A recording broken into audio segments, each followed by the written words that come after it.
En tout cas, Enzo, très joli ce petit décor. On aime bien.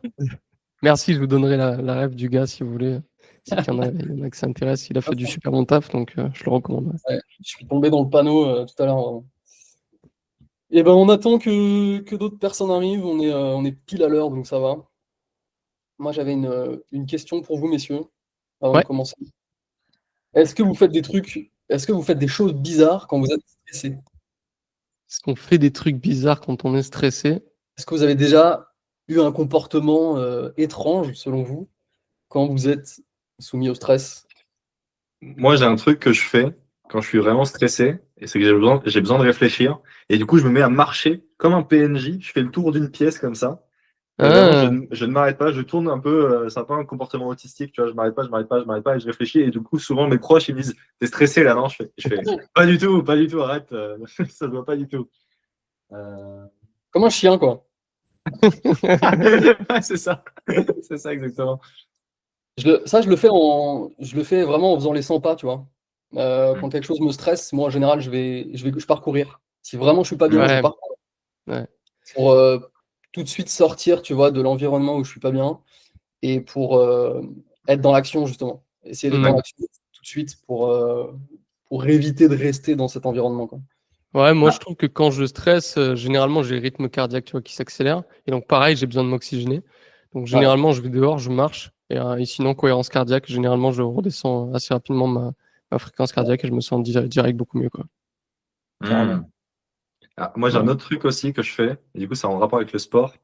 C'est quand vraiment je suis stressé. Alors là, je peux plus parce que j'ai une tendinite, mais je me fais des concours de traction. Genre, je fais le plus de traction possible, et après, je suis épuisé. Je suis en ah, j'ai fait des bonnes tractions, je suis content. Tu vois. Tout Ça, seul, je le quoi. faisais quand Ouais, tout seul, ouais. je faisais pareil avec des pompes. Quand j'étais Mm. très fatigué, que je faisais des grosses journées à l'époque, quand j'avais vraiment, tu vois, je faisais un peu une méthode coup de fouet, je me faisais 100 pompes Ouais. en 5-10 minutes là, et après, d'un coup, j'étais mieux, quoi. Mm. Ah, mais ça soulage. Moi, tu vois, je mets les écouteurs Ouais, et je suis un peu énervé avec moi-même. Je suis là, comme un grave. couillon. Et toi, Ça Alex, se dit, hein. tu fais quoi? Moi, c'est surtout courir. Ok. Ça m'arrive aussi de faire les pompes parce que justement, tu as les hormones, tu sais, du plaisir direct. Mm.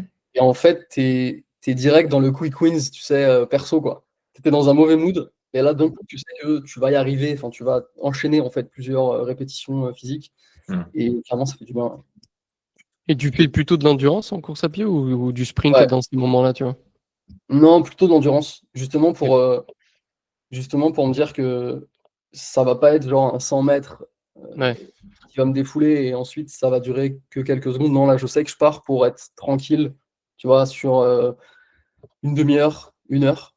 Ouais. Et comme ça, au moins, j'ai le temps au début d'être encore dans l'énervement et petit à petit, c'est de vraiment passer par toutes les Vraiment phases. sortir toi, d'accord, ok. Ouais. Et comme ça, au moins, quand je rentre, je Mm. suis fatigué physiquement et mentalement, mais au moins, je suis dans une autre énergie, quoi. Zen, ouais. Ouais, Un autre état d'esprit, ouais.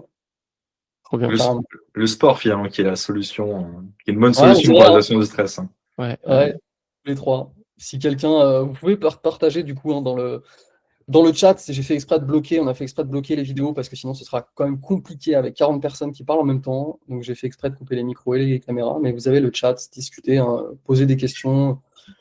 Si vous avez des questions spécifiques, voilà, bah Fouad qui fait des pompes, lui aussi. Je pense que ça va être la technique, la meilleure technique c'est pour clair. ne pas être stressé, faire des pompes. Ça va être un Il y nouveau en a post d'autres qui font des pompes ou on est les seuls? Je pense qu'en Ou plus, en tant solo? qu'entrepreneur, tu es tout le temps devant ton PC, tu vois, tu bouges pas Ouais. trop. Et du coup, tu Ouais, as Ben, besoin de ta petite dose de sport dans la journée, quoi. et ben alors, j'y ai même pas pensé parce que c'est devenu une routine. Depuis 2 semaines, tous les matins, je me fais ça. Je me fais 30 pompes et 30 squats. Ah ah ouais. ouais. Peu importe en fait si je vais faire du sport dans la journée, si je vais aller courir ou la natation ou quoi, je fais toujours ça.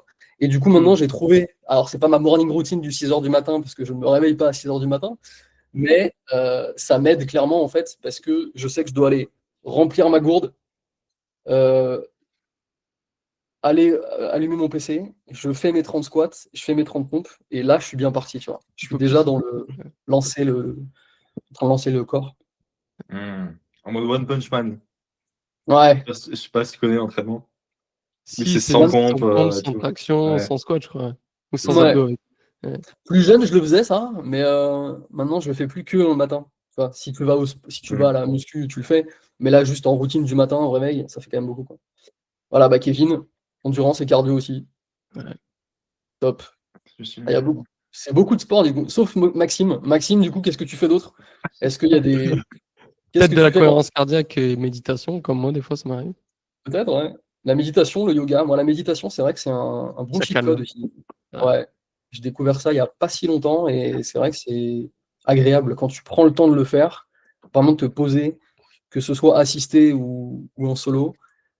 C'est intéressant pour soit faire simplement redescendre un peu l'attention, mais soit essayer d'avoir une vision, justement. J'utilise aussi, moi, Ouais. pour le boulot. Tu vois, Ouais. de me dire, je sais que dans mon inconscient, j'ai des visions et j'ai des objectifs dans la journée. Quand je commence le, la méditation, du coup, j'essaye de partir en fait sur un objectif de essayer de résoudre ces sujets-là. Ouais. Et comme ça, je laisse l'inconscient partir. Et souvent, bah, j'arrive à trouver des idées, des solutions. Mais je pense que vous, les pompes aussi, quand vous êtes stressé, ça vous donne aussi des idées, peut-être. Moi, en Ouais. tout cas, quand je pars courir, j'ai tout le temps des idées. Il faudra que je le note en même temps, que j'ai un calepin ou une dictée ou quoi. Mais Moi, les meilleures idées, c'est une anecdote, mais à chaque fois que je sais pas pourquoi, je passe la tondeuse l'été, je réfléchis, et à chaque fois que je passe la tondeuse, j'ai trouvé mes meilleures idées. excellent. Ou souvent quand je marche aussi, du coup, ça m'arrive très souvent. Ouais. Bah, j'ai la pelouse à faire dans mon jardin, donc si t'as besoin de réfléchir, tu me dis. Je vais me reconvertir, je vais ouvrir une Et boîte de jardin. Enzo, tu sais qu'il y a un mec sur YouTube qui cartonne comme ça, t'en as beaucoup d'ailleurs aux États-Unis, qui Ouais. se filme en train de tondre les pelouses des gens. Ils le font Ouais. gratuitement. Et en fait, le mec fait tellement de vues, parce que ça fait ASMR, tu sais, quand tu regardes ça, Ouais, bien sûr. il fait tellement de vues, il le fait gratuitement pour les gens, parce que derrière, c'est du placement de produit, quoi. Eh oui. C'est fou. Hop là, et ben on a du coup Fouad aussi qui nous parle du livre Père riche, Père pauvre, carrément. 5-10 pages. Ok. Ouais. Dès que t'es pas bien, tu lis le bouquin. Intéressant. Je l'ai jamais lu, perso. Il est vraiment bien, ce livre, ou pas? T'en as plusieurs, mais ouais, Père riche, Père pauvre, il est bien. Je l'ai jamais lu. Et du coup, Hugo qui, Il y a un truc une bien grosse que période, il a j'aime quand je tendance à sais. se paralyser dans l'action, mais ça, je comprends. C'est carnet. Tout ce qui me passe par la tête et mettre à plat, je fais le tri. Ouais. Ouais, Ouais. excellent. Écoute, Feuille blanche, stylo, très bien. je l'ai aussi avec moi le carnet depuis pas longtemps, et c'est vrai que ça change du téléphone qu'on a tout le temps avec nous et qui est connecté. Et c'est vrai que le carnet, de retrouver l'écriture à la mano, de devoir réfléchir sans l'IA aussi, ça fait du bien, clairement. Ouais, 100%. Ouais, ça t'encourage à devenir un entrepreneur. Ouais, complètement. Exact. Comme les rappeurs, quoi, d'écrire tout ce qui nous passe par la tête pour des prochaines punchlines. Ça fonctionne bien. Hello Virginie, salut à toi. Merci à tous d'être là. On n'est pas encore parti sur le sujet du moment, mais on voulait discuter un peu tous les trois. On était contents de se retrouver et d'attendre que vous arriviez tous avec nous. On est une petite dizaine, c'est très bien. Salut Yves, hello Virginie. Salut à tous. Bienvenue. Hop là. Et donc, on a voulu, tous les trois, on était 4 même à la base, se faire ce live parce qu'on partage la même vision de la prospection naturelle avec aujourd'hui l'IA, toutes les automatisations et les publicités et toutes les techniques qui existent. On partage quand même, nous, cette vision de la prospection de l'humain, même si on utilise beaucoup de data, même si on utilise aussi de l'IA, évidemment, parce qu'on évolue avec notre temps. C'est comme si on était passé à côté du web, c'est pas possible. Et donc aujourd'hui, on voulait vous partager ces discussions. Donc je vais vous présenter, ils vont se présenter tout seuls, Yanis et Enzo, que vous connaissez déjà sûrement, et qui, des outils que j'utilise. J'ai découvert celui de Yanis cet été et que j'utilise maintenant tous les jours. Et j'ai découvert celui d'Enzo il y a déjà un mois, je crois, mais je ne l'avais pas encore testé. Ouais. Je l'ai testé hier et j'ai adoré, pépite. Donc les deux, vraiment, je suis très content de vous avoir aujourd'hui, d'être avec vous dans ce live. Et voilà, je vous laisse vous présenter en quelques mots. Bah, merci déjà de ta part d'avoir pensé à nous et de nous avoir invités. Donc pour me présenter rapidement, du coup de mon côté, je m'appelle Enzo Farney, je suis fondateur du coup maintenant récemment de Copilot CRM parce qu'initialement j'étais plutôt dans le coaching, dans l'accompagnement du coup comme toi Alexandre. En fait, d'une problématique client qui revenait constamment, donc l'acquisition client, la prospection, j'ai créé du coup ce SaaS Copilot CRM, dont on parlera peut-être plus tard dans le live, qui permet aujourd'hui de trouver des leads, de pouvoir enrichir et de récupérer les bonnes datas sur ces leads, et ensuite de pouvoir les contacter, soit de manière ultra personnalisée, donc les contacter manuellement, soit de pouvoir effectivement lancer des campagnes et traquer l'intégralité des statistiques qui nous permettent de comprendre comment et nos performances commerciales, et également effectivement de pouvoir avoir un CRM intégré. Voilà, globalement ce que l'outil permet aujourd'hui. Ok, excellent. Donc surtout sur la prospection et gestion aussi de la messagerie Exactement. En gros, on supprime toutes les frictions aujourd'hui et les tâches à faible valeur ajoutée que les solopreneurs, les indépendants ou les sales peuvent rencontrer au quotidien. Ok, et je sais qu'il y a aussi évidemment de l'intégration de l'IA, pour l'avoir testé, qui t'aide complètement. justement à aller savoir quel contact est à relancer, avec où tu en es, et ça te fait en fait comme un assistant en direct qui te rappelle un peu tout ce qui se passe dans ta messagerie, quoi. L'idée, c'est d'avoir, comme le nom l'indique, d'avoir un copilote boosté à l'IA qui te permet effectivement de te concentrer toi sur fidéliser ta clientèle et vendre tout simplement. Et d'avoir toute la partie message, analyse de la conversation, tout l'enrichissement des leads qui est entièrement automatisé aujourd'hui sur l'outil.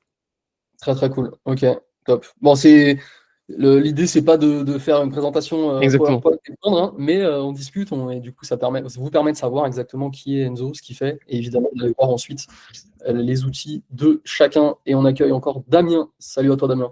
Bienvenue, Yanis, Damien. Bienvenue. Yanis, qui es-tu écoutez, bienvenue à tout le monde. N'hésitez pas à envoyer un maximum de messages dans le chat parce que c'est le but d'un live quand même de tous communiquer ensemble, bien que vous ayez les micros coupés. On est déjà 3000. On est déjà 3000 sur le live. Ouais, dans l'oreillette, on est 3000 là. On vient de commencer. Magnifique, magnifique. Bon, moins que nos prévisions, mais on satisfera 3000. Donc moi, Yanis, ça fait 1 an que je suis sur LinkedIn, peut-être un peu plus. Alexandre, je crois que ça fait une vingtaine d'années, si je dis pas de bêtises. Enzo, ça fait combien de temps, toi, Enzo, que tu es sur LinkedIn? Sur LinkedIn, peut-être 6-7 mois. Okay, avant, j'avais un compte, mais que je communiquais pas. Ok. Mais donc, 1 an que je suis sur LinkedIn. J'ai développé LinkUp, qui est une solution qui sert à commenter, parce qu'en 2025, commenter, c'est hyper important pour de la visibilité. J'ai des centaines d'utilisateurs et plus de 500 000 commentaires en base de données. Donc, j'ai pas mal de data, d'informations.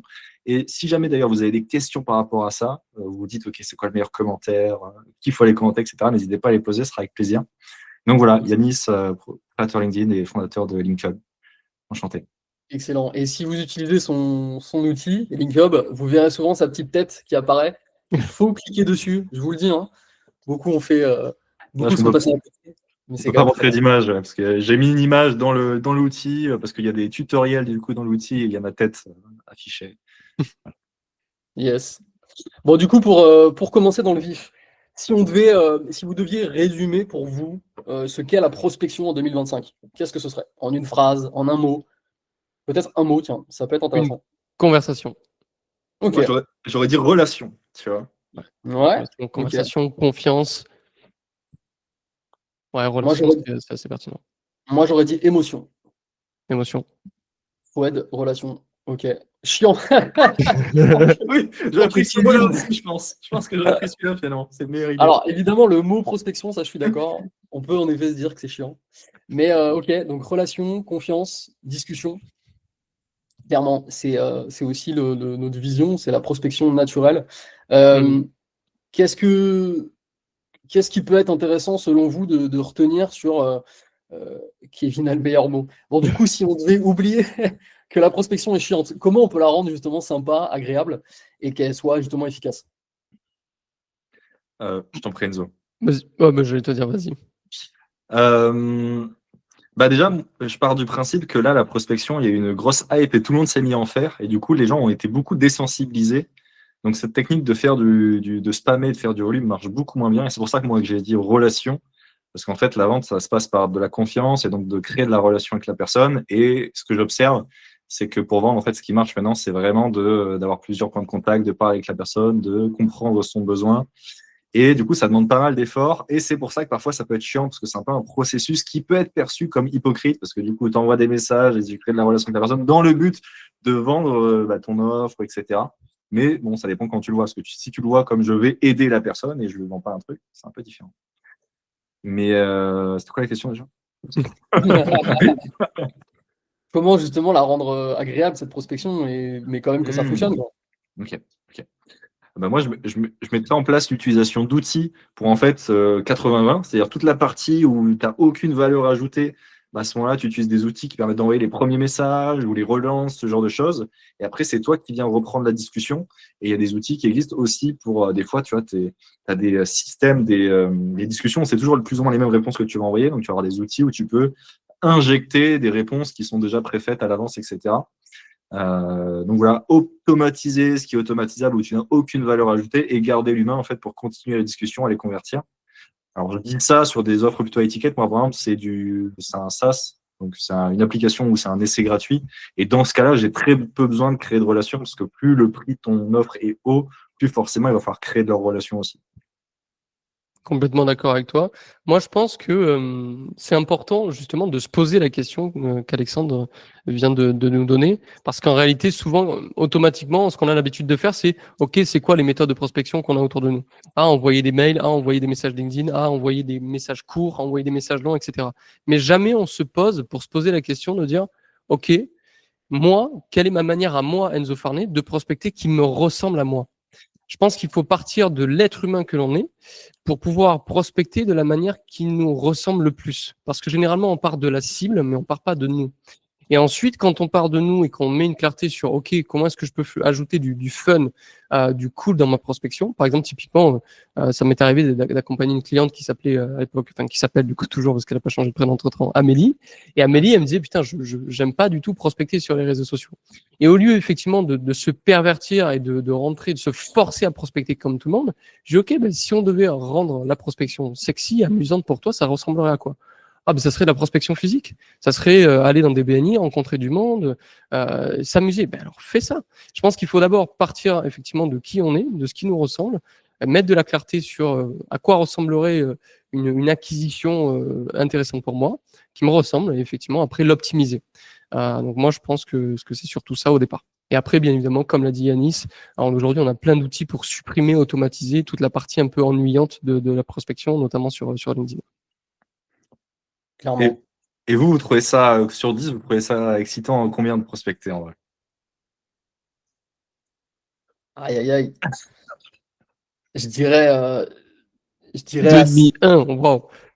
Bah, en fait, quand Qu'est-ce tu qui sais fait que que pour vous, c'est pas sexy quand vous Ah, mettez 1 sur 10 ou 2,5? ouais, exact. C'est intéressant de savoir, Coly, Hugo. Mais en fait, comme tu es entrepreneur et tu sais que tu es obligé de toute façon de prospecter, il faut justement essayer de le voir de la bonne manière. Ce dont parlait tout à l'heure, c'est Hugo, de se dire, je suis un intrus qui va essayer de forcer pour vendre. Non, mais je suis en train d'apporter de la valeur à la personne.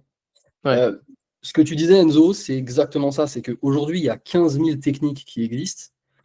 Peut-être que vous, c'est la publicité qui va vous plaire et qui va fonctionner pour vous. Peut-être que c'est de l'appel à froid parce que c'est ça que vous aimez. Peut-être que c'est des événements en direct et peut-être que vous n'êtes pas fait pour LinkedIn parce que ça ne vous plaît pas et que ça ne fonctionne pas pour vous. Ce qui est important en effet, c'est de se dire qu'est-ce que vous aimez faire et dans lequel vous êtes le plus naturel et spontané. Et ensuite, c'est où est votre cible, évidemment. évidemment. Je suis 100% d'accord avec toi parce que moi, jusqu'au début, quand j'étais sur LinkedIn, je faisais de la prospection par message vraiment pendant 2 heures. Je créais de la relation par message, répondais aux messages, mais vraiment c'était robotique, quoi. Je prenais un message un à un, j'avais 50 messages à répondre, et je les faisais tous et ça ne m'allait pas du tout. Et après, je suis passé sur un modèle où je fais beaucoup plus d'appels et beaucoup moins de messages. Et là, ça me plaisait beaucoup plus parce que déjà, les appels, je trouve ça beaucoup mieux. Tu crées vraiment de la relation, tu échanges avec la Ouais. personne. Et ça, c'est un très bon exemple de ça me convenait mieux. Et après, il y en a voilà, qui vont dans le physique et c'est encore mieux. Donc, ouais, je pense qu'il y a vraiment une partie de trouver ce qui nous convient. Donc là, aujourd'hui, par exemple, moi, c'est envoyer du commentaire. J'envoie du commentaire, j'envoie du commentaire, j'envoie du commentaire. Et quand je trouve un truc sur lequel rebondir dans son poste, j'envoie un message, mais c'est rapidement pour aller sur de l'appel. Et du coup, ma stratégie, c'est de faire un faible volume, mais de vraiment viser des personnes où je sais qu'ils vont m'apporter beaucoup, beaucoup de business, quoi. Et éviter de faire vraiment 50 messages, tac, tac, tac, tac, tac, tac, comme un robot, quoi. Et je suis passé d'une appréciation de 1 sur 10 à 5 sur 10, ce qui n'est pas énorme, mais c'est quand même mieux qu'un sur 10. Ce qui est marrant, c'est que c'est toujours, à chaque fois que tu discutes avec quelqu'un de prospection ou quoi, on en revient toujours à la même chose, c'est l'humain, c'est l'émotion. Et finalement, même si Colly, là, elle explique que le côté d'être obligé de prospecter parce que tu es auto-entrepreneur et que tu as besoin d'avoir des clients et de payer les charges, oui, ça peut enlever le côté naturel, mais c'est pour ça qu'il ne faut pas le voir comme ça. C'est plutôt se dire, OK, je sais que je peux aider des personnes qui correspondent à tel profil, et du coup, je vais aller les rencontrer d'abord naturellement. Comme je ferais dans la vraie vie pour aller rencontrer des gens, se faire des amis, rencontrer quelqu'un en amour, en perso. C'est la Mmh. même chose. C'est pour ça, et je pense que c'est ça qui correspond à ce qu'on fait, c'est la prospection naturelle. Je me suis pas présenté tout à l'heure, mais Ah, c'est vrai, c on t'a pas demandé. c'est pas grave. La base de ce que je fais, c'est exactement d'aider chacun à profiter déjà de sa vie, de son quotidien, de ses passions, de tout ce qu'ils vivent, pour justement développer son réseau, que ce soit en ligne et en physique, pour trouver des clients. Parce que parfois, les clients, ils sont déjà autour de vous. C'est peut-être des connaissances que vous avez, c'est peut-être des gens avec qui vous discutez sur LinkedIn qui ne sont pas encore clients. Mais à force de commenter leurs posts, de s'intéresser à eux, de discuter avec eux, de leur partager déjà des conseils, parce que ça vous plaît, parce que vous voyez que ça les aide, c'est comme ça qu'ils vont avoir confiance en vous.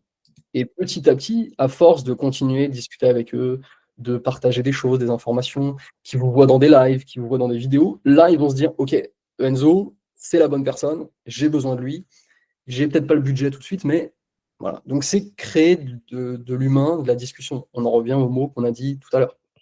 Ouais, complètement. Et je pense que c'est aussi important d'être convaincu de ce que vous vendez en tant qu'entrepreneur. Et parce que quand on se lance, quand on débute, on n'a peut-être pas confiance en notre capacité à se vendre, en notre capacité à offrir et à délivrer l'offre qu'on est en train de développer. Et du coup, ça nous bloque dans la prospection parce que du coup, on n'ose pas aller prospecter parce qu'on n'est pas réellement convaincu de ce qu'on offre.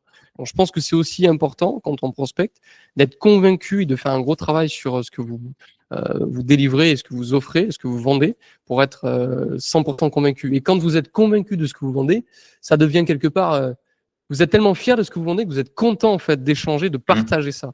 Et là, Mmh. ça devient de plus en plus naturel finalement. Bah, c'est l'incarnation. Ouais, Dans le exactement. développement personnel, plus tu veux être convaincant, tu as besoin d'être convaincu pour être convaincant. Et derrière, si en plus tu incarnes ce que tu racontes, si tu es ton premier client, c'est la meilleure chose. Et je le Ouais, vois, moi, avec vous deux, que ce soit Enzo ou Yanis, dans la manière dont on s'est rencontrés aussi, notamment. On a discuté. Enzo, on a fait un appel assez rapide, après 2-3 discussions sur LinkedIn. Yanis, bon, ben, c'était aussi parti comme ça, et on a discuté peut-être tous les jours, je crois, sur WhatsApp. C'est ça aussi qui fait des relations et qui remet l'humain quand même au centre de ce qui se passe. Est-ce qu'il n'y a pas ça aussi sur tout ce qu'on voit avec l'IA, tout ce qu'on voit avec l'automatisation, tout ce qui est un peu décorrélé justement de l'humain, et parce qu'on veut juste prospecter, on veut gagner de l'argent. Est-ce qu'il n'y a pas aussi ce retour à l'essentiel? Je le vois aussi par exemple dans les événements en live aussi, ouais. celui d'aujourd'hui forcément, mais aussi plutôt des événements en physique, qui se fait beaucoup plus. Complètement. Après Covid, il y a vraiment eu ce retour aux sources, je trouve, et de plus en plus depuis. J'ai eu le sentiment que après Covid, on s'est tous revus en physique, on a fait beaucoup d'événements physiques, et je trouve que les événements physiques, à l'époque, il y avait beaucoup de webinaires, et les événements physiques ont remplacé les webinaires. Et je m'étais dit peut-être que on va repartir dans des webinaires, etc. Et finalement, non, je trouve que la prospection devient et de plus en plus naturelle. Et de toute façon, ça marche plus de faire du volume, comme tu disais tout à l'heure. Yanis, les gens sont obligés de s'adapter, et je pense qu'il faut revenir aux bases et au plus naturel possible. Alors, je dirais pas que ça marche plus, parce que je suis pas 100% Oui, ça d'accord dans le marche. sens où je vois de Oui, plus en plus de gens automatiser un maximum de tâches. Genre vraiment, Ouais, il y a une course à tout automatiser. Il y a des ouais, gens, ils automatisent les commentaires, les messages, la création de leur contenu, ils automatisent leur, tu vois, s'il y a un robot qui vient faire leur lit, enfin, ils automatisent tout ce qu'ils peuvent, vraiment, s'ils pouvaient automatiser leur même les relation vidéos, client. quoi. ouais, Là, on même les aurait pu vidéos. avoir notre avatar en vidéo, hein. Ouais, 100%. Et de l'autre côté, tu as ceux qui sont en mode, non, non, non, j'en ai marre, ça y est, j'en ai eu. Au bout d'un moment, tu sais, t'en as eu trop, ta dose, ça y est, j'en peux plus de l'automatisation, et tu reviens un peu en arrière sur tes pas. ouais, Et en fait, le fait aussi que tout le monde se mette à automatiser fait que ça redonne de la valeur à ceux qui ne le font pas. Et du coup, tu peux mmh, sortir du lot en disant, moi, j'automatise pas. Et tu vois, là, aujourd'hui, les commentaires, bah, il y a plein d'outils qui permettent d'automatiser, ce qu'on ne fait pas chez LinkUp, je précise. Il y a plein d'outils qui permettent d'automatiser les commentaires. Du coup, si tu te retrouves au milieu à commenter un truc intéressant, au milieu de 8 robots, bah forcément, tu oui, sors du lot. Mais c'est deux stratégies. Tu as la stratégie volume, faible résultat, et voilà, ça reste. exactement. Ouais, je parlais surtout de faire du volume sans personnalisation, ce qui pour moi aujourd'hui devient de plus en plus obsolète, quoi. Ouais, c'est sûr. Vraiment. Et est-ce que du coup, ça me fait penser à Clubhouse. Je sais pas si vous avez connu à l'époque. Clubhouse? Non, ça me parle pas.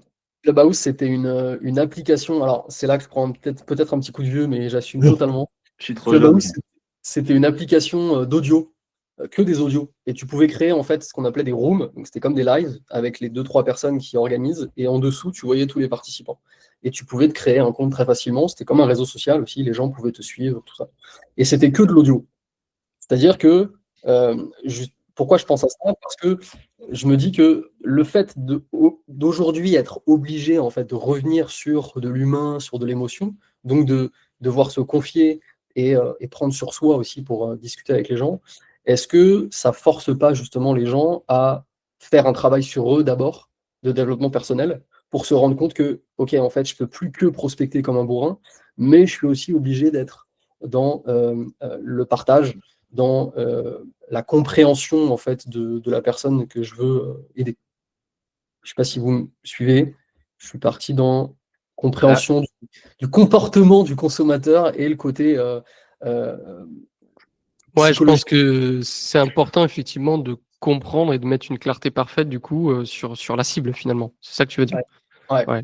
Que tu as en face de toi pour Et, t'adapter, et- et bien toi que aussi, du coup, en fait, oui, être obligé, toi, de te connaître, parce que tu peux pas que prospecter en bourrin et, enchaîner en fait ça. Alors évidemment, ça fonctionne, oui, mais depuis la nuit des temps, dans la publicité, dans la vente, il y a toujours eu l'influence et la persuasion. mmh, Et je sais que quand je me suis lancé à mon compte, je me suis rendu compte qu'il y avait une partie mindset qui était énorme et qui est souvent sous-cotée, en fait. On en parle très peu, alors que c'est quand même puissant, justement, d'incarner exactement ce qu'on fait pour être encore plus, justement, euh, pas influent, mais que ça fonctionne encore mieux, en fait, quand tu partages ton message, quoi. ouais, ça vient un peu en lien du coup avec le fait de croire en son produit. Là, ça va même plus loin, c'est croire en soi-même finalement, Exactement, en sa capacité à réussir, etc. Parce que si tu crois pas en toi et que tu contactes des gars, tu vas partir du principe que ça va échouer et du coup, ça va échouer.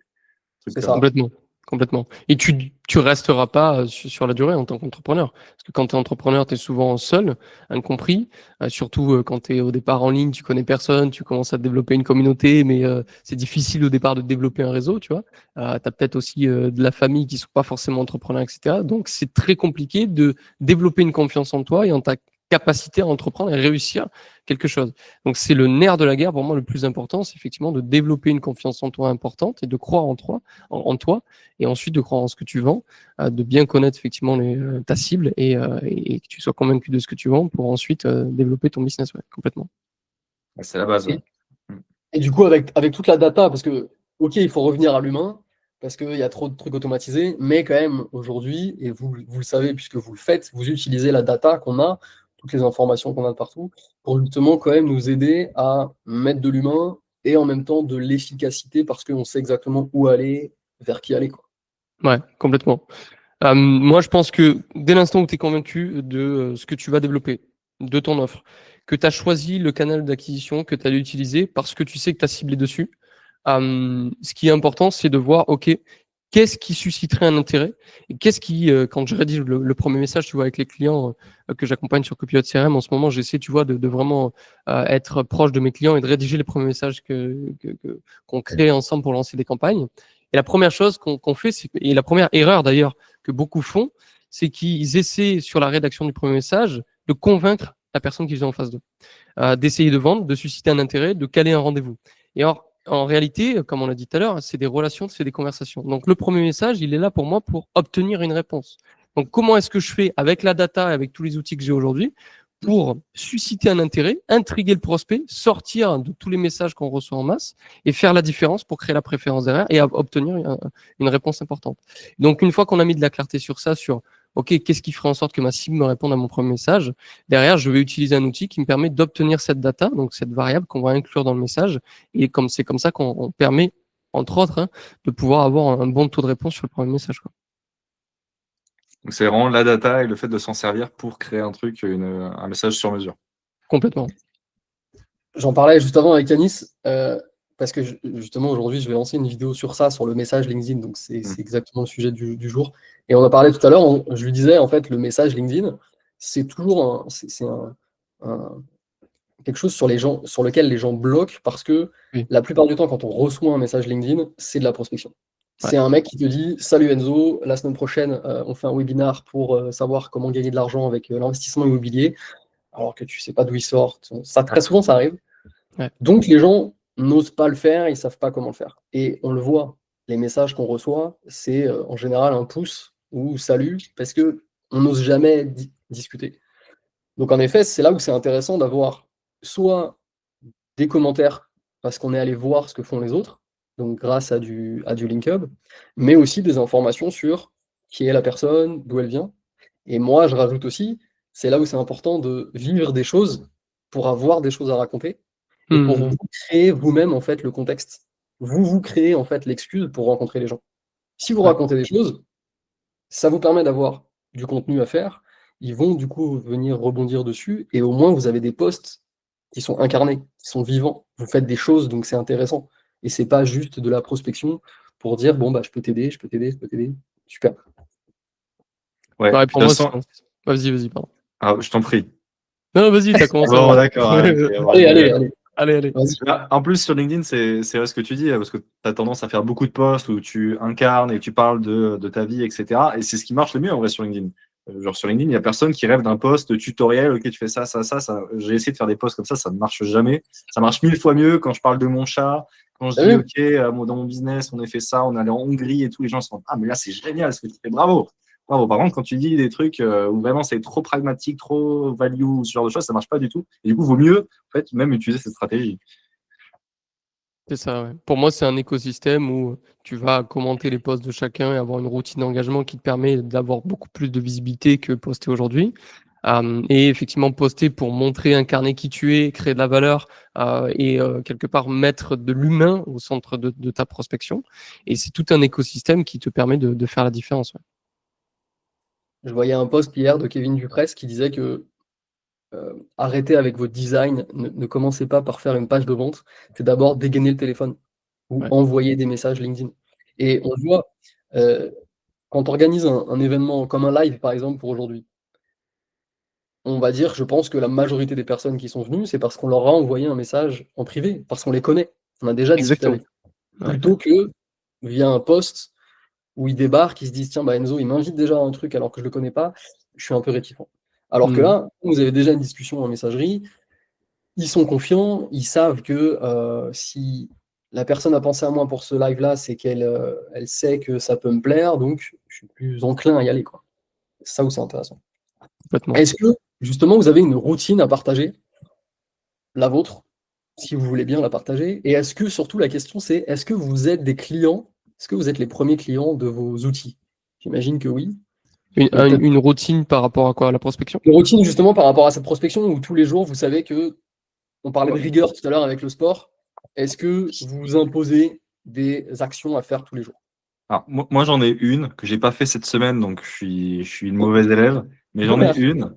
Et en plus, ça me fait penser, tu parles de Kevin Dufresne, et cette routine m'a permis que Marc Dufresne, qui est son frère, me contacte. Il veut parler de LinkUp, juste en échange, je lui donne accès à LinkUp gratuitement. Il m'a dit, je te fais des posts et des emails sur LinkUp, juste donne-moi l'accès. Tu vois. Ça, c'est trop cool quand je reçois, parce que le gars, il a 50 000 abonnés, il te dit, bon, allez, tu me donnes l'accès et je te parle de toi. Ah bah, mec, ça me va, tu vois, c'est-à-dire que tu aimes bien le produit. Et du coup, la routine que j'ai, c'est que j'utilise mon propre produit. Donc, je rebondis sur ce que tu dis. J'utilise LinkUp. J'ai des listes de personnes que je veux cibler. Vraiment, je me dis, OK, c'est ces personnes-là, parce que je sais que si je parle à cette personne-là et que j'arrive à la convaincre que LinkUp est bien, eh bien, je vais toucher plusieurs clients. Moi, ce que je fais, c'est du B2B2B. Donc, je vais aller chercher des formateurs, des accompagnements, ce type de profil-là. Et je vais commencer par échanger avec eux en commentaire. Ce que je fais, c'est que je commente tous les matins, bam, bam, bam, bam. Au bout de 5-6 jours, je vais avoir pas mal commenté. Le gars, il va voir que je suis beaucoup en train de commenter. Donc, commenter, c'est quoi? C'est envoyer de la force. Le gars, il est trop content que je vienne le commenter tous les jours. Il crée du contenu, je prends le temps de le lire et de lui dire que c'est intéressant, que c'est génial et je vais envoyer de la support, etc. Et après, il y a deux cas. Soit, à bout d'un moment donné, c'est lui qui va me contacter, ce qui peut arriver. Soit, je vais rebondir sur un post, trouver un truc intéressant à dire, et bam, je vais entrer dans la messagerie et envoyer un petit message vraiment personnalisé par rapport au post. Donc, c'est vraiment 100% personnalisé. Je prends le temps de le commenter pendant plusieurs jours. Puis après, je vais dans la messagerie LinkedIn. Et là, dans la messagerie LinkedIn, j'ai deux options.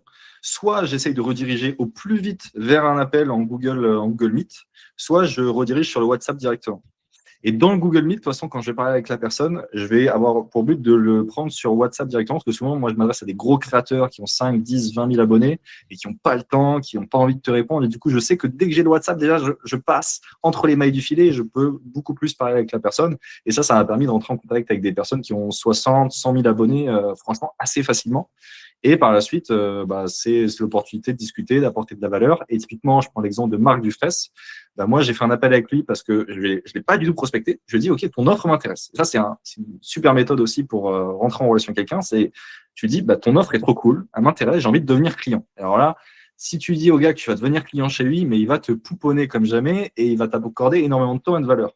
Et du coup, je voulais vraiment devenir client, etc. Ça ne s'est pas fait parce que je vais créer ma boîte en Estonie, tout un sujet. Mais in fine, je ne vais jamais parler de mon produit. C'est juste celui qui a posé des questions d'appel. On a arrêté la discussion et 2 semaines plus tard, il m'a envoyé un message. Au fait, j'ai vu LinkUp, ça a l'air vraiment pas mal. Tu me donnes l'essai gratuit et j'en parle dans mes posts LinkedIn, etc. C'est marché conclu, on y va, c'est parti. Et donc ça, je l'ai fait avec plein de créateurs et ça marche très très bien. Très très bon, ouais. Tu leur as donné le petit oui, allez, prospecte-moi, et hop, tu as retourné la situation, quoi. Ouais, tu t'intéresses finalement à eux et ils s'intéressent à toi en retour. Ouais. Quoi. C'est très rare, ouais. C'est très rare que je parle de LinkUp. J'envoie de la valeur, je m'intéresse, je fais tout ce que je peux pour que le gars il se dise ce gars-là il est cool et il m'apprécie, je l'apprécie. Quitte des fois à devenir client, etc. Et au bout d'un moment, c'est lui naturellement qui va, au bout de 50 fois je m'intéresse à lui, il va au moins s'intéresser une fois à moi. Et comme je l'ai ciblé, que je sais qu'il va être intéressé par mon produit à 100%, il suffit qu'il s'y intéresse une fois et après c'est bon, l'hameçon il a mordu et tac, tac, tac, tac, tac, tac, tac, je remonte le poisson. Tu vois. Je le fais une petite métaphore là. Non, mais ouais, carrément. Je m'emporte. Du coup, tu en parlais tout à l'heure, c'est le social warming. C'est ça.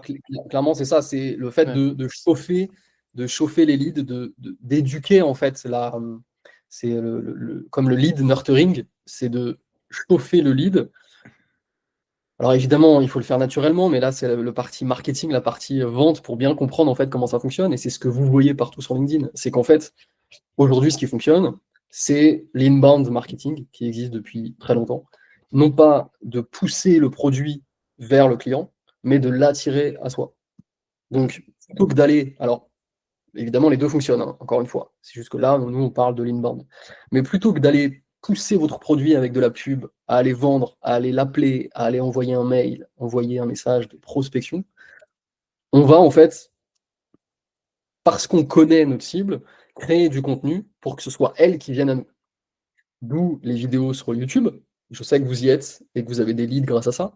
D'où les posts, d'où les commentaires, d'où les lives d'aujourd'hui. On est en train de partager de la valeur. Et si des gens dans la messagerie et qui nous écoutent se disent « Ah bah tiens, ça me plaît », ils vont aller voir d'eux-mêmes ce qu'on fait tous les trois. Et du coup, c'est en effet beaucoup plus intéressant parce que tu peux être dans une démarche plus naturelle en te disant « Ok, bah moi, comme je connais ma cible, je vais créer du contenu qui lui correspond. Je vais en mettre le plus possible et le plus régulièrement possible pour que ce soit elle qui vienne à moi. » C'est là où justement vos deux outils sont intéressants et c'est pour ça que je les utilise et que je conseille tout le monde de les utiliser parce que ça reste une démarche naturelle et alignée et très souvent les gens ne supportent pas être commerciaux. Je pense à notre ami Yves qui en pleure carrément. Il adore, mais à la fin il en pleure et clairement il y a très peu de personnes qui aiment être commerciaux, qui aiment être commercial, sauf les purs commerciaux qui adorent et qui sont à fond et parce que ça les éclate. Mais voilà, donc c'est aussi ça, je pense, l'importance, c'est vraiment d'être naturel, spontané, justement d'avoir des choses à raconter, de vivre des choses. Et notamment, ce live-là, ça peut être une occasion. Tiens, j'ai participé à un live avec Enzo, Yanis et Alex. Qu'est-ce que j'ai retenu? Qu'est-ce que j'ai appris? Ça vous permet de montrer que vous vivez des choses, que vous vous renseignez sur votre domaine, et ça peut faire en fait un prétexte à la discussion. Tiens, regarde, j'ai rencontré telle personne. Ah ouais, ça m'intéresse. Qu'est-ce qu'ils ont raconté? Comment? Pourquoi? Voilà. Donc, une seule phrase, c'est en vivant des choses qu'on a des choses à raconter. Ou alors en étant actif, qu'on peut être attractif. Qu'est-ce que vous pensez de tout ça? Magnifique. Quelle phrase de fin. Je rebondis au chat parce que je vois Yves qui dit « J'aime le principe, mais je suis nul ». faut surtout que tu prennes confiance en toi, Yves, parce que tu vois, si tu dis effectivement que tu es nul aujourd'hui, c'est peut-être que tu n'es pas encore convaincu de ce que tu vends, de ce que tu peux proposer. Donc ça fait lien à ce qu'on disait tout à l'heure, mais c'est hyper important donc, que tu aies confiance en toi, que tu gagnes confiance en toi par rapport à ce que tu fais aujourd'hui en tant qu'indépendant. Et après, du coup, pour répondre à la question d'Alex tout à l'heure par rapport aux routines, moi de mon côté, je partage effectivement, comme tu le disais, hein, sur les réseaux tous les jours. Je suis pas forcément, je pense, le meilleur pour faire de la viralité, etc. Mais en tout cas, je reste 100% moi et je pense que c'est ce que je vous invite aussi à faire. Partager votre réalité, partager les échecs aussi. C'est important d'être vulnérable aussi, de montrer que des fois c'est compliqué, etc. C'est ce qui crée aussi un attachement, je pense, parce que vous montrez que vous n'êtes pas parfait, tout lisse. Et ça, c'est, je pense, hyper important de partager. Partager aussi ce que vous pouvez apporter comme valeur, ce que vous faites, les réalisations de vos clients. Et ensuite, donc moi, c'est ce que je fais au quotidien en partageant les réussites de l'outil, ce que je suis en train de développer avec l'outil, etc. Parce que ça fait que 6 mois qu'on est en train de développer l'outil et que donc c'est compliqué, on améliore l'outil, etc. Donc c'est ce que je partage. Et ensuite, comme disait Yanis, j'essaie de commenter des posts, j'essaie de rentrer en connexion avec des gens, mais très naturellement. J'essaie pas de vendre quoi que ce soit. J'essaie de quelque part développer mon réseau. C'est comme ça que je vois quelque part la prospection. Moi, j'aime rencontrer du monde. Et après, effectivement, je vois si la personne en face de moi, je capte que je peux l'aider avec mon produit et que j'en suis convaincu, bah, je lui tends une perche ou effectivement, elle vient vers moi automatiquement. Et je pense que c'est ça finalement la plus belle prospection, c'est quand elle est complètement naturelle. Ouais, 100%. Bah, c'est un peu comme en drague. Oh là, je m'en vais dans quelque chose. Là, Non, mais Mais mais c'est moi, je vais exactement ça. peut-être reprendre l'attention des gens. Si en drague, tu arrives et tu dis à la fille, j'aimerais coucher avec toi et que tu lui as pas adressé la parole avant, bah, elle risque d'être un peu non, quoi. C'est sûr, c'est non à 200%. Il faut le prendre de discuter, d'apprendre à connaître, etc. Et je pense que c'est exactement la même chose, en fait, quand tu veux vendre ton offre, quoi. C'est exactement la même chose. Le message de prospection, quand c'est un premier message, c'est comme si tu demandais à la fille de l'épouser. Elle te connaît même pas. Ouais. Et toi, direct, tu es là, est-ce que tu veux m'épouser? Bah non, d'où tu sors, qu'est-ce que tu fais? Voilà, on connais pas. raconte, viens, on fait plusieurs discussions quand même, et c'est exactement ça. Je vois que Colly raconte que, en effet, depuis qu'elle a arrêté de prospecter, entre guillemets, et de parler à la place de ce qu'elle fait dans la vie en général, en commentant aussi certains posts, c'est là que les prospects se sont montrés. Colly, pour la connaître, elle est photographe, slameuse aussi, et en ce moment, elle parle beaucoup de son slam. Et justement, c'est important. Le fait d'être, justement, comme on disait tout à l'heure, convaincu, vous serez beaucoup plus convaincant. Parce que Ouais. c'est des choses qui vous portent, parce que c'est ce que vous vivez chaque jour, donc c'est des choses qui vous plaisent. Et donc ça se ressent. Que ce soit en vidéo, là, aujourd'hui, il y a du verbal, du non-verbal, du paraverbal, mais ça peut aussi être en post, et forcément, ça va se ressentir. C'est pour ça que si vous aimez des choses, que ce soit, j'en sais rien, la littérature, les voyages, le sport, racontez. Essayez de faire un lien entre les deux, entre ce que vous aimez dans le perso et le pro, parce que ça fait partie de vous, ça fait partie de votre vie. Et donc, c'est important d'en parler parce que c'est ça qui drive votre quotidien. Et donc, de réussir à en parler, vous allez un peu dévoiler de vous-même et donc attirer des gens qui partagent le même feeling. C'est aussi trouver votre why. On en parlait tout à l'heure. C'est de Ouais. savoir exactement qui vous êtes et d'incarner ce que vous êtes. Et ça fonctionnera forcément plutôt que de mentir, parce que si vous mentez, on va s'en rendre compte très rapidement. Et j'ai une question pour toi, Alexandre. Est-ce que alors, je vais poser la question au chat. Est-ce que tout le monde connaît Tofu, Mofu, Bofu? Ah ouais, Les différents niveaux de tunnel. Et je sais qu'il y a beaucoup ça pour la création de contenu où moi, quand je me suis lancé, on m'a dit, OK, en fait, il faut que tu fasses 80% où tu parles de ton offre, 20% où tu parles de ta vie privée. Et il y a tout un truc de pourcentage où les gens se prennent la tête. Oh là là, j'ai fait que 15%, là, il faut que j'équilibre, etc. Est-ce que tu respectes ça ou pas? alors, ça revient aussi avec le message de Colly, là. Les prospects ne sont pas ceux qui commentent, ils voient les posts mais restent silencieux. Je ne Oui, sais pas c'est si vrai. tout le monde connaît Tofu Mofu Bofu. En effet, c'est une technique qui existe depuis quelques temps. C'est top of the funnel, middle of the funnel, bottom of the funnel. On en revient toujours à l'inbound, c'est-à-dire que comment faire passer un contact qui ne vous connaît pas à client. Pour ça, il y a un chemin, en fait, un parcours client assez long. Au début, c'est une personne qui va juste voir un de vos posts, qui va se rendre compte, tiens, Enzo, ok, il partage un truc de copilote, ok, simple contact. Je commence à comprendre ce que fait Enzo, là, ça m'intéresse, ça me plaît, j'ai envie de le tester. Donc on passe dans le prospect. Ensuite, il va aller voir différents posts d'Enzo régulièrement. Et là, peut-être qu'à un moment, en voyant un post où Enzo fait une offre, une réduction, là, il va aller discuter avec Enzo pour demander de tester le produit. Donc, il est passé de contact, prospect, à client. Où est-ce qu'on met le tofu, mofu, bofu là-dedans? C'est qu'en fait, quand on connaît justement son client, parce qu'on connaît sa cible, on va en effet l'aider à rentrer dans ce parcours-là. Donc, on va faire parfois des posts qui sont tofu, non pas le tofu. Moi, je trouve ça dégueulasse, mais chacun fait ce qu'il veut. Le tofu, c'est top of the funnel. C'est comment faire rentrer des contacts qui ne nous connaissent pas dans notre tunnel. Donc là, on va faire des posts très généraux, très larges, sur des choses assez, on va dire, putaclic, snack content, des trucs très légers qui s'ouvrent à tout le monde. C'est vraiment le haut du tunnel. Le tofu, il est là-haut. T'as un exemple, toi, de post putaclic que t'as déjà réalisé ou pas? Une vidéo, par exemple, une vidéo en Calédonie ou en Polynésie, dans le lagon bleu, et raconter que j'adore me baigner, des trucs comme ça. Tu vois. Un Ok, truc ça va. perso, Ça va. ouais, ça va. C'est soft. J'ai pas Franchement, en il y en tête, a putaclic, ils n'hésitent pas sur LinkedIn. ouais, j'ai pas en tête un truc plus hardcore. Mais... Donc bref, ça c'est le premier. C'est en effet des petites vidéos sympas, virales, très larges. C'est grand public. Pour ensuite, une fois qu'ils sont là, vous allez en deuxième phase, le mofu, le middle, ou alors la considération en inbound.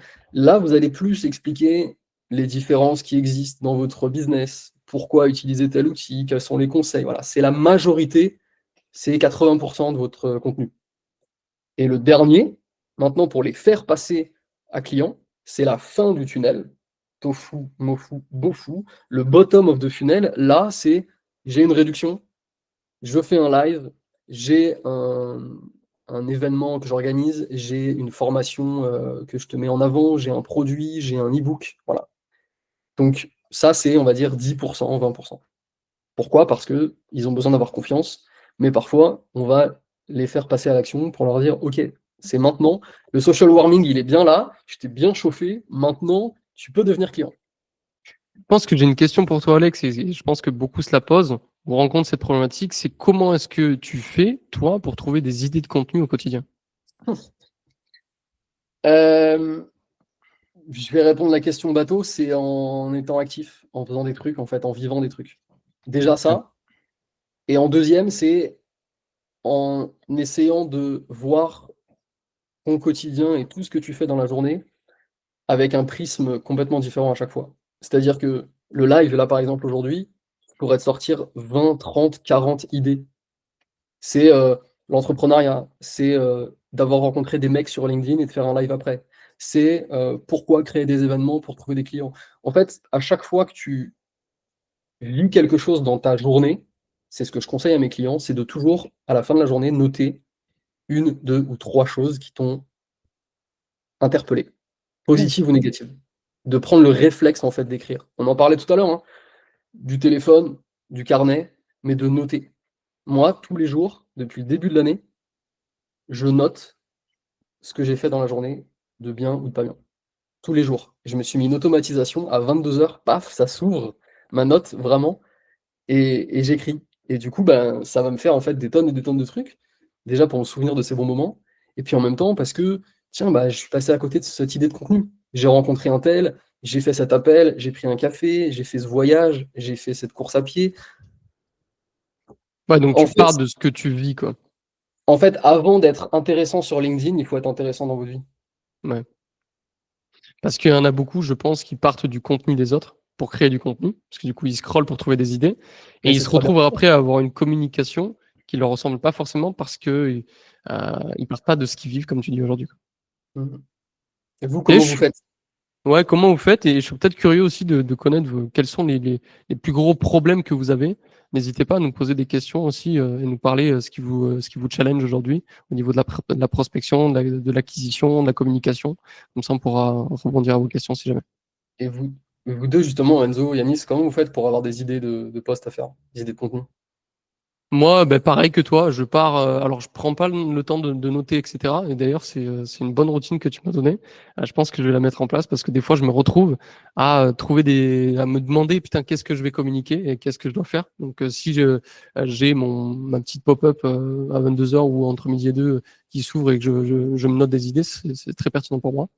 Mais généralement, les idées me viennent avant de m'endormir parce que généralement le soir, quand tout s'arrête, je commence à cogiter quand je suis juste avant de m'endormir. Et c'est là où les idées de contenu me viennent et où du coup je crée du contenu comme ça et je partage en fait finalement ce que je vis et mon aventure avec Copilot et de ce qu'on crée.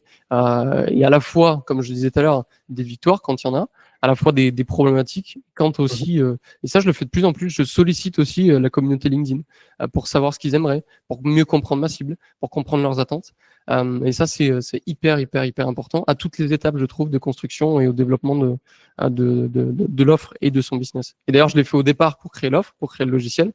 J'ai passé presque un mois à avoir une cinquantaine, une centaine de commerciaux pour comprendre et identifier bien les problèmes profonds de ma cible, pour construire ensuite le logiciel. Et je le fais aujourd'hui pour l'améliorer. Et je pense que c'est aussi important quand tu es prestataire de service ou freelance solopreneur de constamment parce qu'on peut se dire, ouais, j'ai créé mon offre, c'est acquis maintenant. Et en l'occurrence, pas forcément. Ouais. Je pense que c'est important, tu vois, de toujours se questionner ta clientèle, ta cible, pour continuellement améliorer ton service. Et c'est ce qui fait aussi que tu dures sur le long terme et que tu peux doubler et améliorer ton service par rapport à des concurrents. Est-ce que, Enzo, tu as déjà fait du building public? C'est-à-dire partager justement la construction de ton service, le C'est partager. exactement ce que j'essaye de faire. Ouais. Ouais, ouais. Et là, justement, la dernière fois, j'avais fait un sondage en disant est-ce que ça vous intéresse que je fasse des petites vidéos YouTube très Ouais, spontanées, très naturelles, dehors, où je marche et je raconte en fait ma réalité avec comment je suis en train de développer. Et donc, en vrai, building public. Hein, et donc, c'est ce que je suis en train de faire. ok. Parce que justement, je vois Hugo dans le chat qui explique qu'il était en effet assez fermé sur sa niche, sur sa cible, sur Ouais, son positionnement, et il réfléchissait trop aux valeurs et pas assez à autre chose. Ça me fait penser à, t'en parlais tout à l'heure, Yannis, un autre outil, Reactine, qui est très ouais. efficace. Pourquoi je pense à cet outil-là? Parce que le créateur, le fondateur, euh, il, il a racheté une maison qu'il est en train de retaper et qu'il partage sur les réseaux. Alors, je ne sais pas si vous voulez que je fasse la pub, mais ça me fait penser à ça, parce que justement, c'est intéressant toujours pour encore une fois incarner ce que vous faites, de partager justement votre vie d'entrepreneur avec le positif et le négatif. Si vous voulez justement être humain et capter l'attention, c'est aussi en partageant ce qui ne va pas toujours, parce que c'est pas que le monde des bisounours. On a parfois des moments de down, et c'est là où je trouve que c'est intéressant d'en parler, parce qu'on a l'impression que tout va bien, tout est rose, que c'est 10 000 euros le SMIC sur LinkedIn. Mais la réalité, elle est quand même autre, quoi. Complètement. Totalement d'accord. Et alors, moi, pour rebondir, c'est vrai que je parle assez peu de ma vie sur LinkedIn, mais c'est aussi parce que je vends pas, enfin, j'ai une personal brand, du coup, je vends avec mon identité Yanis, etc. Mais je fais assez peu de building public et j'essaie vraiment juste de me focus sur faire des posts qui sont les plus viraux possibles.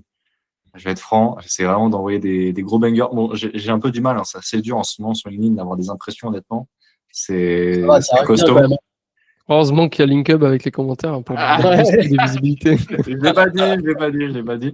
Mais non, ouais, c'est assez dur. Et d'ailleurs, j'avais une théorie parce que là, ils ont mis un bouton récemment pour payer pour mettre en avant son poste. Il y a le même nombre de consommateurs, sauf que maintenant, il y en a beaucoup qui vont payer pour mettre en avant leur poste, ce qui fait que le nombre d'impressions disponibles pour ceux qui ne payent pas a dû diminuer en plus. Ouais, Donc Non, ça, c'est mais bien. alors ça, quand même, ne payez pas, hein. On peut le dire aux gens qui sont là, ne payez pas. C'est comme sur oui, ça YouTube. sert à rien. Si vous commencez à payer, ça va être un énorme warning sur vous. Ce sera marqué pigeon. Et tous vos prochains posts, vous aurez une impression de merde parce qu'ils savent que, OK, celui-là, il est prêt à payer, donc on va baisser son reach. Et on lui donnera du reach que quand il aura payé. Je, C'est je comme ça. sais, je sais pas s'ils peuvent faire ça, mais sur YouTube, je crois que c'est comme ça que ça se passe. Je ne sais pas si Ouais. LinkedIn ça se passe comme ça, mais sur Ah, YouTube, je sais qu'il y a pas mal de gars qui ont expérimenté. Ils ont poussé leurs vidéos via des ads et les ouais. vidéos d'après, mais ils ont chuté en Ah termes de ouais. stats parce que le gars s'est dit ah bah lui il paye, mais il va repayer. Je te le dis. Ouais, mais c'est ça. Ah, mais je suis quasi sûr que c'est la même chose sur LinkedIn. Forcément, Ouais. il faut qu'ils gagnent de Je crois l'argent. que sur Insta, Ouais. c'est pareil quand tu boostes un contenu. Ouais, ouais. Non, Ouais. non, je suis quasi sûr que c'est ça, hein. Mais en même temps, j'ai l'impression que c'est contre-productif pour eux parce que si tout le monde se fait passer le message, bah, plus personne ne le fait et du coup, c'est contre-productif. Ils auraient mieux Ouais, intérêt. ouais, mais c'est toujours pareil, c'est du 80-20, tu vois. Tu auras toujours 20% qui va se dire, allez, je vais mettre de l'argent parce que j'ai les moyens, et ça fonctionnera toujours. Si tu mets ta pub et que tu gagnes plus que ce que tu as dépensé, tu vois, tu es content et tu vas le continuer, quoi. Ouais. Je pense vraiment que ça 100%. fonctionne. Mais ouais, je voulais partager une autre astuce que j'ai pour créer du contenu. Moi, j'ai ce qu'on appelle un swipe file. Donc, j'ai une liste de top créateurs qui me ressemblent côté US, qui créent du contenu. Et du coup, je vais chercher un petit peu dans leurs meilleurs posts. Et souvent, ce que je fais, c'est que je reprends la structure ou le hook.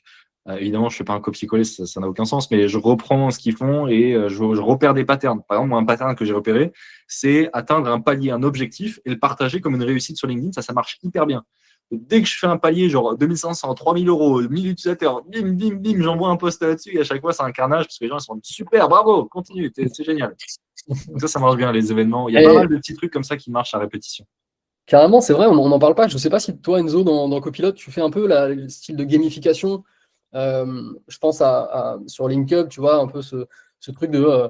Tu as certains motion design, tu vois, pour te dire, ah bah tiens, là, tu as atteint quelque chose. Tu sais, c'est un peu la gamification, le truc ludique sur les applis qui te dit, tiens, c'est bien, tu as accédé à un truc. Du coup, tu as envie d'y retourner, quoi. C'est drôle que tu parles de ça parce que hier on a fait un call avec Anis justement pour parler de comment gamifier, bien gamifier les SaaS, etc. Moi pour l'instant je suis pas encore rentré là-dedans à part une toute petite barre de chargement qui grimpe et qui à la fin t'envoie des confettis quand tu as réussi à tous tes objectifs tu vois sur l'app. Mais j'avais pris un call avec un mec intéressant pour gamifier et en fait ce que j'aimerais faire c'est des trophées. En fait, c'est t'obtiens ton trophée, je te fais une remise, tu vois, en physique, je passe la journée avec toi, etc.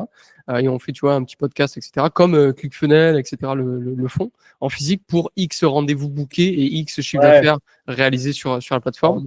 Et après, on va, oui, ajouter de la gamification sur l'app, notamment avec beaucoup de jeux, la possibilité d'ajouter certainement des utilisateurs, partager des choses entre eux, etc. Mais pour l'instant, on est, vu que le SaaS est quand même jeune, on a 6 mois, je préfère me concentrer sur l'amélioration de la data, de lead sourcing, etc., qui sont des gros enjeux pour nous aujourd'hui. Et ensuite, on viendra se challenger sur la gamification. Mais ouais, c'est hyper important pour développer le SaaS et pour donner envie aussi aux gens de rester sur l'outil. Ouais, bah c'est ça pour les fidéliser en fait, parce que je le vois sur les applis de mobile, sur les jeux ou les trucs comme ça. Tu as toujours cette petite. Je pense à récompense. Duolingo. Ouais, j'allais te dire, l'application pour apprendre l'anglais, ils sont très bons. Duolingo, c'est des machines. Duolingo, tu vois ton petit personnage, je sais plus si c'est une chouette ou un hibou qui fait la gueule. Et tous les jours, ça évolue en fonction du nombre de temps que tu as mis pour revenir. Et ça, c'est génial. Tu te dis, merde, il faut que j'y aille.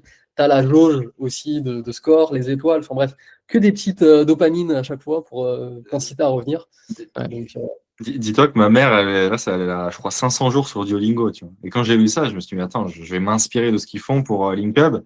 Et du coup, j'ai mis un truc de classement où les gens peuvent se battre pour celui qui laisse le plus de commentaires ou celui qui fait le plus d'impressions. Je me suis dit, bon, c'est anecdotique, on met, et puis les gens, ils vont pas aimer. J'ai reçu des messages en mode, mais ça, c'est génial, ce que vous avez fait. Moi, j'adore, ça me motive, là, je commente. Je me dis, bon, bah, écoute, tant mieux, on va mieux. Tu vois. Et en fait, les gens kiffent ça vraiment. Ça les motive de malade. Ouais, tu sens que ça les motive encore plus d'avoir un classement vraiment comme un peu un favicon, donc ça flatte l'ego. Moi, je pensais que ça allait être anecdotique. Vraiment, je pensais que les gens, ils allaient s'en foutre. Tu vois. Moi, personnellement, je suis motivé par ça, mais je veux dire, ça suffit pas. C'est pour aller me mettre sur LinkedIn et commenter tous les jours. Mais vraiment, j'ai reçu des messages où les gens sont en mode, ah, mais là, ça y est, t'as réussi à me motiver parce que je vais voir le classement. C'est hors de question que je finisse en dessous de cette position-là. Tu vois. Mec, tant mieux, je suis content. Let's go, on va améliorer cette fonctionnalité. Tu vois. Et ouais, ça motive vraiment les gens. Non, mais c'est excellent. C'est le truc de fidélisation. Tu es sûr que du coup, ils vont aller checker tous les jours. Donc, ils vont être tous les jours sur ton outil. Et en plus, il y a un petit truc en plus, c'est comme il y a beaucoup d'utilisateurs chez nous et que, en fait, quand tu es dans le classement, on voit ton profil LinkedIn, on peut cliquer, aller voir ton profil LinkedIn. Il y a aussi un truc de tu gagnes en visibilité parce que les 10 premiers, ils sont. Ah ouais, c'est bien ça. En fait, automatiquement. Une récompense en plus. C'est ça. Il y a un message sur notre Discord qui est envoyé, il y a un message par email qui est envoyé toutes les semaines et on peut cliquer pour voir le classement des gens et voir qui c'est, etc.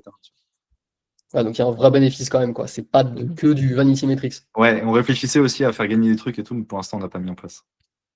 Ok. Ouais, si tu restes dans le top hit machine pendant un mois, tu gagnes un truc, quoi. Ouais, c'est ça. Ça peut être pas mal. Aïe, aïe, aïe, ce boomer. Bref. Est-ce que dans le chat, vous avez des questions? Est-ce qu'il y a des sujets sur lesquels vous voudriez revenir? Tiens, il y a Eric qui nous dit justement la course au like et aux commentaires peut à un moment faire monter la dopamine interne. Comment faites-vous pour prendre du recul sur ces éléments en termes émotionnels? Ah, ça. J'ai une vraie réponse. Moi, j'ai une vraie réponse. J'ai des extensions 2 extensions qui me bloquent toutes les notifications. Donc, je n'ai aucune notification, je n'ai pas de truc rouge ou quoi. Je n'ai pas l'application mobile LinkedIn sur mon téléphone, je n'ai pas de notification nulle part, nulle part, nulle part. Et quand je vais sur LinkedIn, je n'ai pas le feed, c'est-à-dire que le feed est supprimé. Je n'ai aucun bouton quasiment et je peux juste aller aux endroits essentiels. Ce qui fait que mon cerveau ne reçoit jamais le message de validation sociale de il y a 50 personnes qui ont liké ton post, oh, tu es génial, tu es super, et du coup, je suis trop content et j'arrive plus à travailler derrière. Du coup, je suis déconnecté de ça, je vais jamais regarder, c'est très rarement. Et ça me permet de. Parce que moi, il suffit que je vois 1 ou 2 notifs, 1 ou 2 likes, et après, mon cerveau, il aime trop, il n'a plus envie de travailler derrière. Je te jure, c'est vrai. Et du coup, j'étais obligé de bloquer LinkedIn sous certaines horaires et de bloquer les notifs, etc. Et ça m'aide beaucoup. Je sais pas si vous avez d'autres méthodes. Ouais, on en avait déjà parlé ensemble, Yadis, mais moi, c'est pareil, je me cale juste un moment dans la journée pour répondre et checker, sinon je vais jamais sur LinkedIn. Et j'utilise du coup mon logiciel sur lequel j'ai ma messagerie, donc je traite, tu vois, les conversations avec les prospects, etc. Et ça me permet d'être coupé aussi de tous les likes et tous les messages, de tous les commentaires. Très bien. Attends, j'ai oublié de placer LinkUp. LinkUp aussi, il y a un mode sans distraction. Je suis bête, je suis nul pour remarquer mon truc. Il y a un truc intéressant dans ça, c'est dans le mécanisme. Juste avant, il y a Colly qui disait justement, Yanis, est-ce que tu peux filtrer les notifs pour ne recevoir que les commentaires? Alors, je sais pas si elle parle de LinkUp ou de ton. Je pense qu'elle parle de LinkedIn de façon générale. Je pense que ouais, tu peux custom les notifications. Après, je ne saurais pas te dire, il faut aller voir dans les paramètres ou demander à ChatGPT qui va il me semble que il me semble que sur le téléphone ou même l'autre, tu peux aller checker dans les settings là, de ne recevoir que des. Par exemple, les mails, tu peux ne pas les recevoir déjà, c'est bien. Et il me semble qu'après, tu peux faire le distinguo entre like et commentaire. J'ai changé un truc depuis assez longtemps déjà sur le téléphone, de recevoir les notifications en pile. Elles sont cachées les unes derrière les autres et non pas tous ensemble. Et rien que ça, et d'avoir enlevé le son et le vibreur, mais ça m'a sauvé la vie, quoi. Avant, j'étais le genre de mec à avoir le téléphone qui vibrait tout le temps, qui sonnait tout le temps. Et moi, je me disais, c'est FOMO, donc je le garde. Et les gens me disaient, mais t'es insupportable, t'es tout le temps sur ton téléphone, machin. Et depuis, alors ça fait quand même déjà depuis au moins 4-5 ans que je fais ça, déjà ça m'a changé la vie. Mais après, pour répondre à la question de Eric, il faut en effet voir le process comme quelque chose de long terme et non pas s'arrêter au vanity metrics, donc de se dire, ok, c'est génial, j'ai plein de likes, de commentaires. Il faut plutôt le voir comme, ok, le post d'aujourd'hui, il a fait 5 likes, je m'en fous, parce que demain, peut-être que j'en ferai 15. Et encore, les likes, c'est pas le plus important. Demandez-vous, est-ce que mon post, il va convertir quelqu'un? C'est beaucoup plus intéressant d'avoir des gens qui viennent vous parler en messagerie ou en commentaire important, intéressant, ou qui vous appellent ou qui vous écrivent, plutôt que d'avoir 100, 3000, 10 000 likes ou commentaires sur votre post. Je connais énormément de monde, et Yanis va nous en parler, je pense. J'ai vu passer son post dans la semaine. Beaucoup de créateurs de contenu qui ont 10 000, 15 000, 20 000 abonnés, qui ont plein de likes, plein d'engagements, mais derrière, ça ne fait pas des clients. Ça ne veut rien dire. Ouais, ça, on pourrait être étonné parfois du nombre de personnes qui ont beaucoup d'abonnés mais qui n'ont pas beaucoup d'argent. Ça va absolument. C'est deux choses différentes. Hein. C'est pas parce que tu es bon en communication et que tu arrives à être viral que derrière, tu es un bon businessman et que tu arrives à faire du cash. Hein. C'est ça. Et il y en a au contraire qui sont très très peu connus sur les réseaux sociaux et qui pourtant arrivent à excellemment bien convertir leur audience et font beaucoup plus d'argent en ligne. Exactement. En général, plus tu en parles, moins tu fais d'argent. Moi, je parle beaucoup et je fais beaucoup de contenu, mais tout va bien, j'ai des clients. Eric qui rebondit sur ton cerveau arrive-t-il à faire des pauses quand vous n'êtes pas sur les réseaux? Que faites-vous, les gars? Intéressant. Quand je suis pas sur les réseaux, moi je suis en call. Je suis un peu un mauvais exemple, mais je fais beaucoup de rendez-vous de mon côté. Donc du coup, j'ai même pas le temps d'être sur les réseaux de mon côté. Et sinon, ce que je fais, j'ai un regard différent. Enfin, comment dire? J'ai pas eu. En fait, il y a longtemps sur les réseaux, en échangeant avec beaucoup d'entrepreneurs, il y en a plein qui m'ont dit c'est important que tu fasses la distinction entre ta vie pro et ta vie perso. Du coup, je m'efforçais d'incarner, tu vois, la vie perso et d'incarner le chef d'entreprise dans la vie pro. Et en fait, à un moment donné, je me suis dit, mais putain, mais je suis un entrepreneur, j'aime ça, j'aime penser business toute la journée et c'est ma vie et je kiffe ça. Et donc, du coup, j'ai Oui, bien sûr, mis des routines pour prendre soin de moi, prendre du temps off, etc. Du temps pour ma relation perso, mes relations avec ma femme, etc. Pour faire du sport et avoir un bon équilibre. Mais ça, c'est pour prendre soin de ma santé mentale. Mais à la fois, j'ai arrêté de vouloir complètement diviser ma vie pro et perso, en fait, pour pouvoir être complètement qui je suis, c'est tout, quoi. Et après, ce que je fais en dehors de ça, je bosse principalement, des rendez-vous, et, euh, et voilà, quoi. Euh, Je sais pas si ça répond à la question d'Eric, mais voilà. ouais, dis-nous, Eric, si c'est ça, mais moi, ça me fait penser justement aussi à, comme tu dis, Enzo, on peut pas non plus dénaturer qui on est. Hmm. Et en fait, comme toi, j'ai essayé, tu vois, de switcher mon cerveau en mode là, je suis dans le perso, là, je suis dans le pro, mais finalement, t'es triste en fait après. Parce que tu te rends Exactement. compte que tu as besoin des deux. Et moi, j'adore faire l'entrepreneur, parfois Ouais. sans l'être, dans le monde en fait perso. Et même si parfois ça me réveille la nuit et que enfin, aujourd'hui, je dors mieux, tout va très bien, mais je veux dire de réfléchir au business la nuit et le matin d'avoir une idée ou le soir avant de se coucher d'avoir l'idée. J'ai besoin de ça en fait parce que j'ai besoin de nourrir en fait cette soif de créativité et de Hmm. toujours réfléchir à d'autres choses, des idées, comment je pourrais aider ce client-là dans telle stratégie. Là, justement, je pense à un client, tu vois, que je suis en train d'accompagner. Euh, J'aime bien me poser cette question, même un samedi à midi ou un dimanche à 22h. Et je suis OK avec ça et j'arrive à switcher et être totalement là aussi pour ma compagne et pour les Exactement. proches. Mais Mais parce qu'on est ça, passionné par ce qu'on fait. ouais, Donc, quand mais on est c'est marrant parce passionné. que soirée d'Halloween chez des amis ici à Montréal, on était une trentaine, et le couple qui nous invite, c'était des amis. Et à la toute fin, on repart, et je dis au revoir à cette fille, et elle me dit, putain, mais on dirait, comment elle m'a dit ça? On dirait du business, même quand tu dis au revoir. Et du coup, tu sais, j'ai pas rebondi et je suis reparti et j'en discute avec ma copine. Et elle me dit non, mais c'est normal, c'est parce qu'elle sait pas comment t'es dans le perso encore trop, on se connaît pas beaucoup. Ouais. Moi, j'ai pas du tout l'impression, tu vois, de jouer un rôle, mais c'est marrant, j'ai eu cette image-là, tu vois, de me dire putain, mais t'es en train de. Même quand tu dis au revoir à tes potes, ça sonne business, tu vois. Les gens le ressentent, ouais, C'était marrant, c'est clair. exactement. Et toi, Yanis? Euh, Qu'est-ce que je fais dans ma journée, c'est ça? Ouais, c'était ça, Rien, je crois, la question initialement. tu fais Euh, des vidéos comme ça.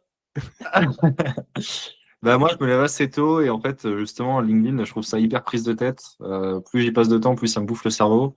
Et du coup, j'ai pas le droit d'y aller jusqu'à une certaine heure. Et du coup, j'ai genre 4-5 heures le matin où je suis vraiment en full focus, où j'ai pas Discord, j'ai pas WhatsApp. J'ai un bloqueur de WhatsApp jusqu'à une certaine heure, etc. Et je me concentre sur les tâches importantes. Après, j'ouvre les LinkedIn, les WhatsApp, j'essaie de répondre au mieux que je peux. Des fois, je prends un peu plus de temps, etc. Je fais des tâches qui sont moins demandantes en concentration et du coup, je me disperse, je fais 15 tâches à la seconde et j'apprécie un peu moins. C'est pour ça que je me réserve ce petit créneau le matin pour bosser.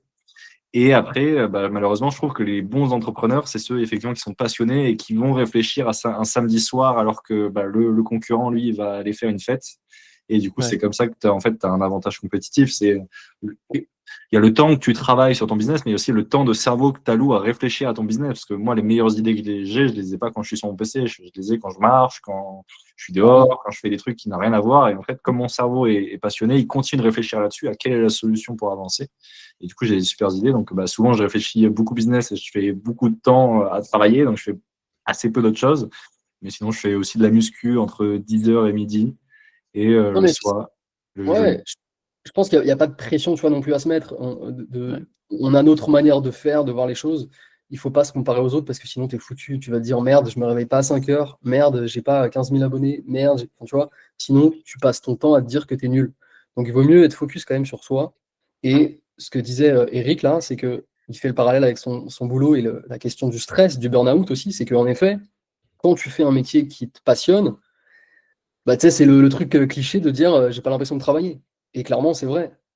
Quand tu kiffes ce que tu fais, tu peux en effet y passer des heures et tu comptes pas tes heures. Et franchement, ça fonctionne bien. Et juste une dernière phrase de Kevin, entreprendre, c'est accepter qu'on ne s'arrête jamais de penser. Clairement, moi j'adore ça. Ouais. Ça fait partie aussi de moi et bon, Mmh. c'est fatigant parfois, tu as besoin de couper, mais j'adore. Moi, j'adore avoir 15 000 idées tout le temps, mais même quand je suis avec des amis, combien de fois on rebondissait sur: «Tiens, bah, tu as fait ça, on pourrait trouver ça», on est en train de jouer à un jeu, on pense aussi à 15 000 trucs. Voilà, ça dépend de chacun. 100%. Et Et après, comme moi, dit, les trucs de comparaison, je suis d'accord, mais en même temps, j'ai un cerveau qui fonctionne un peu à la comparaison. Comme on pourrait avoir le classement dans LinkedIn et les gens se comparent, ils disent ah, je Ah vais battre oui, dessus. Et en fait, ouais. je vois quelqu'un qui réussit, qui travaille plus que moi et tout. Je me dis, mais attends, je suis une merde ou quoi? Qu'est-ce que je fais là? Et du coup, ça va me motiver, ça va me donner, ça va me galvaniser. Et en même temps, ça peut être piège parce que si tu tombes trop là-dedans, tu peux être tout le temps dans un truc de comparaison et te sentir mal au quotidien. Donc, le curseur est dur à mettre quand même. ouais, c'est compliqué déjà.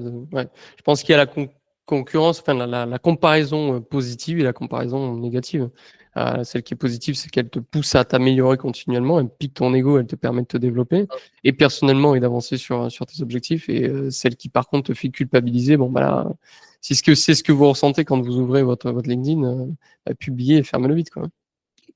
À LinkedIn, je trouve que c'est un peu un poison en fait, quand même. Parce que c'est hyper bien, il y a plein d'avantages, c'est pour ça qu'on y est tous. Mais en même temps, c'est un peu accepter une forme de poison où tu vas te Ouais. comparer, tu vas avoir des distractions, tu vas. Je pense que ça dépend des gens. S'ils arrivent à se couper de ça, tant mieux pour eux. Mais il y en a beaucoup, effectivement, qui, au départ, en plus, quand tu te lances, tu es seul, tu doutes, tu as plein de questions, tu te compares et je pense que tu peux rentrer assez rapidement dans une boucle infernale. Et je pense que là, c'est là où c'est hyper important de se faire accompagner, de se faire coacher à tous les niveaux business pour pouvoir effectivement avoir une seule personne sur laquelle tu te réfères. Et c'est hyper important. Moi, je trouve que j'en serais jamais arrivé ici si je m'étais pas fait accompagner à toutes les étapes de business, quoi. Ouais, après justement, l'homme est un lot pour l'homme. Ouais, C'est exactement ça LinkedIn. Voilà, clap de fin, complètement. clac! On en a besoin et pourtant, c'est ce qui nous bouffe aussi. Est-ce que, on est arrivé à 1 heure, on aurait encore 15 000 sujets, je pense. On pourrait partir, hop là, toute la journée. Mais, une vraie dream team, les gars. Et ben, merci beaucoup, Eric. Merci Merci Eric. beaucoup. Est-ce que, vous avez, une dernière question, avant que justement chacun puisse partager aussi, peut-être son actu du moment et comment vous contacter, vos coordonnées, vos MSN, vos Skyblog? J'ai Putain, la c'est rêve, une j'ai la rêve. question. Là, c'est bon, tu l'as ou pas? Ouais, c'est bon. Ça, c'est En comme, je dehors de regardais le match LinkedIn. de l'équipe de France hier et je me disais, c'était il y a 10 ans, les événements. Et déjà, il y a 10 ans, les événements du Bataclan, quoi. Ça passe à une Ah oui, vitesse putain, ouais, c'est clair. Ah ouais. incroyable. Ouais. Merci à tous. En dehors de Linkup, un outil gratos pour avoir l'ensemble de mes commentaires avec le nombre de vues. Bah, je suis désolé, on est les premiers à avoir sorti la fonctionnalité et pour l'instant, je ne crois pas que d'autres aient réussi à faire pareil. Mais Maxime, tu as 7 jours offerts et grâce à moi, tu peux avoir un code de réduction. Viens me parler sur LinkedIn. Allez, voilà. Merci pour la conversation. Merci, merci. Bon, du coup, Merci à messieurs, tous. Merci à vous. Merci à vous. est-ce que vous avez une actu du moment à partager pour vous? C'est le moment. Est-ce que vous faites un spectacle bientôt? Vous êtes aux Folies Bergères? Vous êtes je ne sais pas où? Je t'en Yanis? prie, Enzo. Non, je t'en prie, je t'en prie. Bah, de mon côté, non, rien de spécial. J'essaie effectivement d'être très proche des utilisateurs. Donc, si effectivement vous cherchez un outil pour trouver des leads, pour pouvoir essayer d'avoir un maximum de temps gagné sur votre prospection, moi, je suis très curieux d'échanger avec vous dans un premier temps, voir si l'outil peut réellement être utile pour vous. Et si je suis convaincu que l'outil peut vous aider, je serais ravi de faire un onboarding avec vous, vous accompagner sur la prospection. Et voilà, Et Top. toi, Alexandre? bonne question. Bonne question. Ouais. Écoute, pour ceux qui sont à Montréal, et je sais qu'il y en a deux, Natalia et Colly, peut-être d'autres, et je fais un événement la semaine prochaine pour réunir les entrepreneurs sur le prétexte de la prise de parole, le pitch. Ça va être la 3e session, My Pitch Club.